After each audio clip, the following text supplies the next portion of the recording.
Hi everyone, it's Niamh here and welcome to my art journaling page. Today we're going to be playing with scribble sticks to create a face, or drawing a face with scribble sticks. Scribble sticks are a crayon pigment based stick that are obviously very pigmented. Now I don't use them very often. They are water soluble.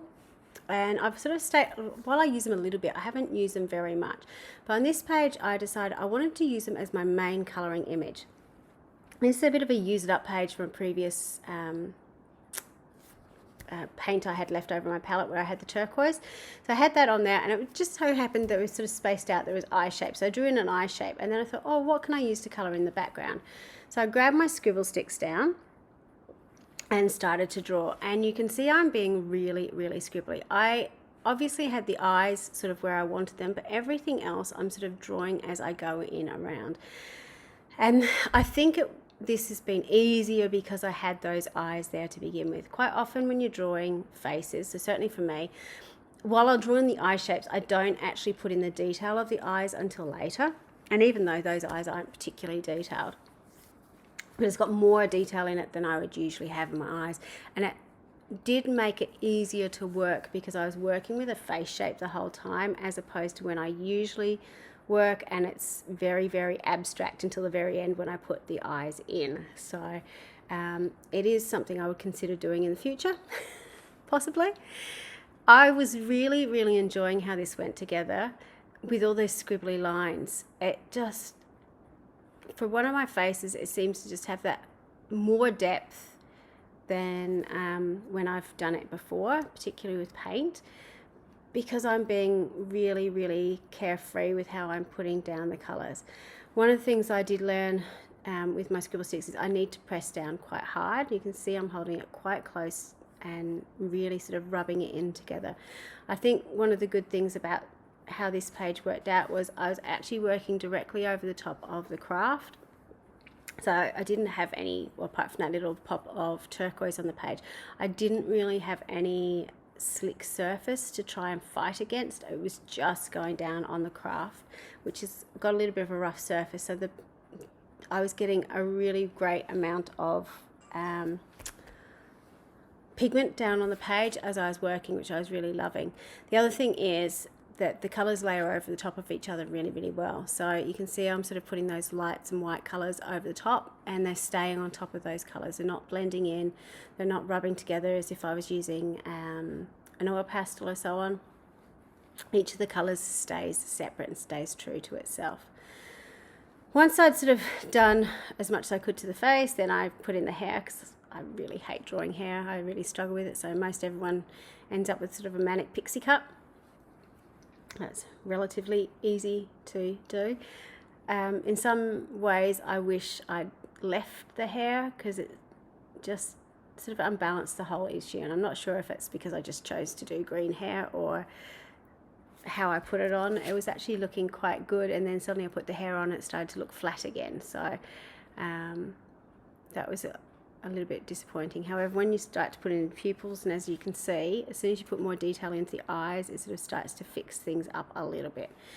So with my black Stabilo oil pencil, now I'm just going in and adding those final details.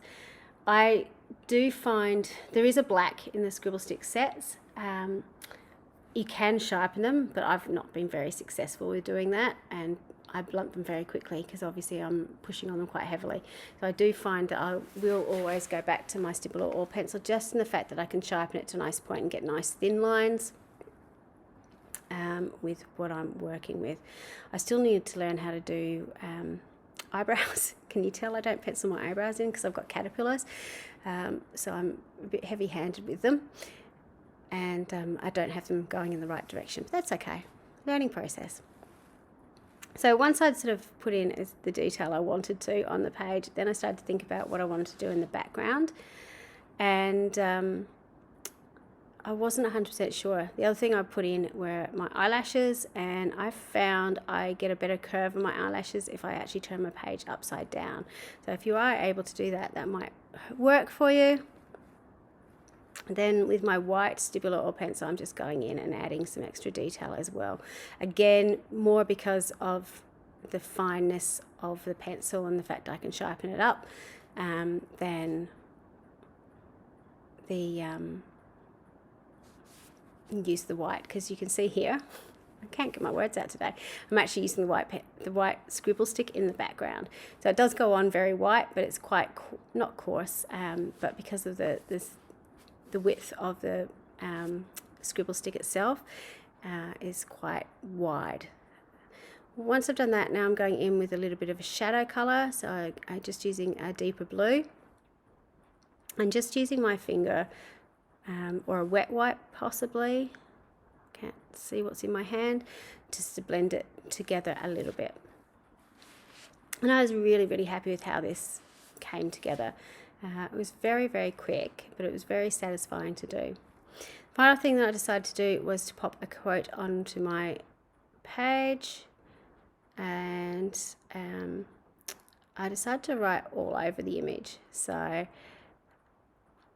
one thing I did find though was my paint pen, partly because it was dying, but also because the scribble sticks are slightly waxy. So I found my paint pen wasn't necessarily going over the top of a completely scribble sticked page very well. The main reason for that was because I was using my fine paint pen. I think if I used a broader tip it would be fine, but because it's a fine one, it sort of wants to dig into the surface a little bit, and that was a bit tricky. So when I'd finished that, I then went in with my white pencil and popped a little bit of a drop shadow. Again, this wasn't quite as obvious, I suppose, as if I had used a white paint pen, but I presumed that the white thin paint pen would do the same as my black pen. And with my success with gel pens, I wasn't even going to attempt trying to use a gel pen over the top of this too. So sometimes you do have to adjust what you would usually use if you start using different materials, but that's part of the learning process. I know that now, so the next time I'm going to do a completely scribble sticked face, I won't use my paint pens on it. You can see here though how much detail and interest you can get just by sort of scribbling over the background to create that face, and it's such a freeing process to do. If you don't have scribble sticks, just try with ordinary crayons, with Neo color crayons, with your distress crayon, like anything, just have a go. It's just lots of fun. Get your fingers in there, blend it through, and until next time, bye for now.